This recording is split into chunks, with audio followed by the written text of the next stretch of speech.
dia, pessoal! Como vocês estão? Sejam bem-vindos a mais um Morning Call aqui no YouTube da Faz Capital. Eu sou a Thailizate, coordenadora de conteúdo aqui da Faz. E hoje, dia 8 de novembro de 2023, cada vez mais perto do Natal. Muita coisa para a gente comentar aqui, os mercados estão no pessimismo, mas agora a gente vai começar então com os Estados Unidos. Bora lá! Bom, Nova York nesta manhã vai cedendo, os futuros por lá vão cedendo, porque os investidores estão aguardando mais pistas sobre a política monetária do país, já que ontem a gente teve a fala de 5 Fed Boys por lá, e hoje a gente tem o Powell falando, dando uma entrevista às 11h15 da manhã. Muito possivelmente o Powell vai dizer a mesma coisa que os seus colegas falaram no dia de ontem, aí nos últimos dias, de que a luta contra a inflação ainda não terminou e que eles vão observar os próximos dados que vão sair para conseguir decidir melhor o que fazer com a política monetária e qual vai ser o próximo passo aí da instituição. Basicamente, a gente pode esperar, então, meio que uma posição em cima do muro, e isso pode deixar aí os investidores um pouco confusos e um pouco pessimistas, né? Assim como a gente abre, então, essa manhã por lá. Bom, os futuros, então, de ações são negociados de lado e os rendimentos do Tesouro de 10 anos vão subindo a 4,58%. A gente também tem, ainda a gente continua com a temporada de resultados por lá, inclusive hoje sai o balanço da Disney aí que foi citada na nossa última edição da nossa newsletter semanal, a F5, na semana passada. A gente comentou um pouquinho sobre os últimos resultados da companhia, qual a posição que a companhia está tomando, principalmente depois da pandemia, e o que esperar aí da empresa, né? O que os investidores, os acionistas da empresa podem esperar para o futuro da Disney. E hoje sai balanço, então, da CIA.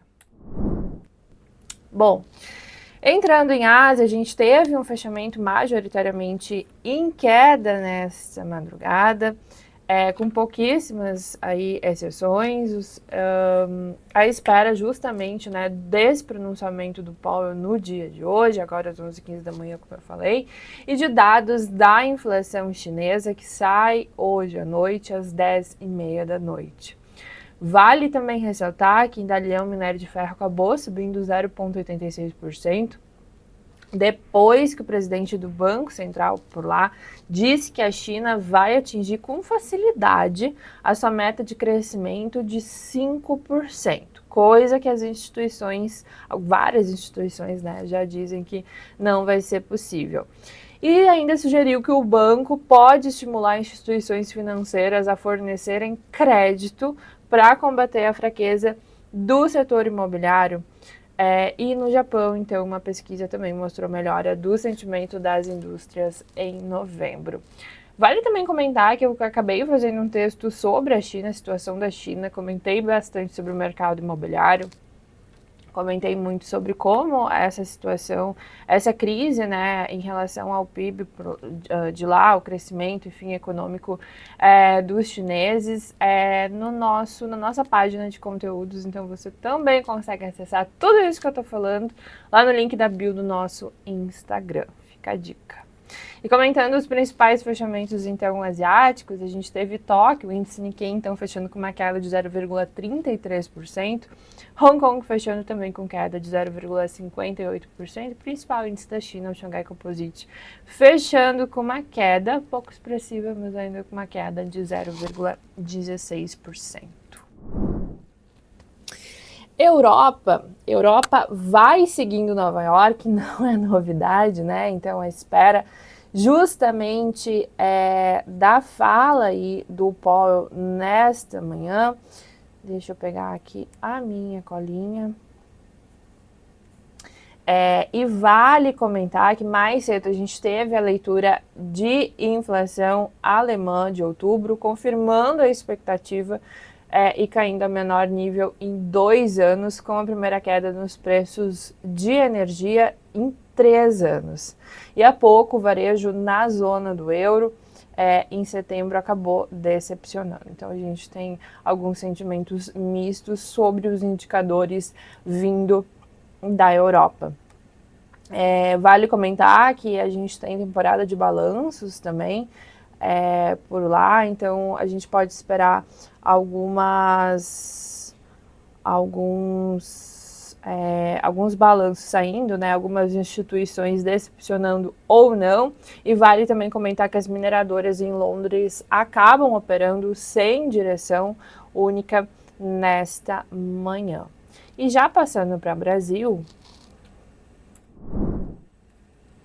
aqui o foco, sem dúvida nenhuma, os vários indicadores que a gente vai ver saindo no dia de hoje.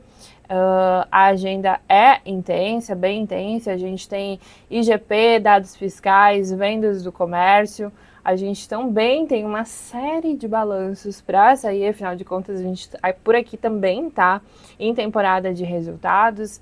Eletrobras e BTG saíram agora pela manhã e depois do fechamento do pregão a gente tem 16 companhias para sair, entre elas BB, Braskem, Casas Bahia, Minerva. Esses são os principais destaques. E também a gente tem uma palestra do Roberto Campos Neto aí nesta tarde, pode vir alguma fala um pouco relevante dele. E obviamente também destaque para a votação da reforma tributária no plenário do Senado. Rapidamente aqui eu comentei que a Eletrobras e BTG divulgaram seus balanços nessa manhã. Então, comentando rapidamente um pouco dos resultados, a Eletrobras acabou registrando um lucro líquido, revertendo o prejuízo que ela teve no último, em relação ao mesmo período do último ano.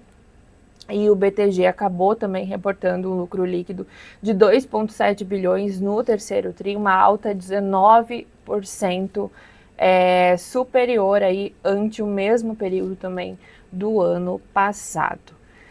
E também comentando que a gente teve vendas no varejo já saindo no comecinho dessa manhã e elas cresceram 0,6% frente a agosto, na série com ajuste então sazonal.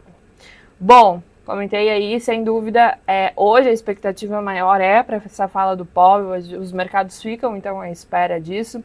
E, de fato, o sentimento dos mercados vão ser balizados conforme aí as sinalizações que o Powell vai dar às 11h15 da manhã. E é isso, gente. Muito obrigada. Deixem os seus feedbacks aqui embaixo. E eu volto amanhã. Ótimos negócios para vocês.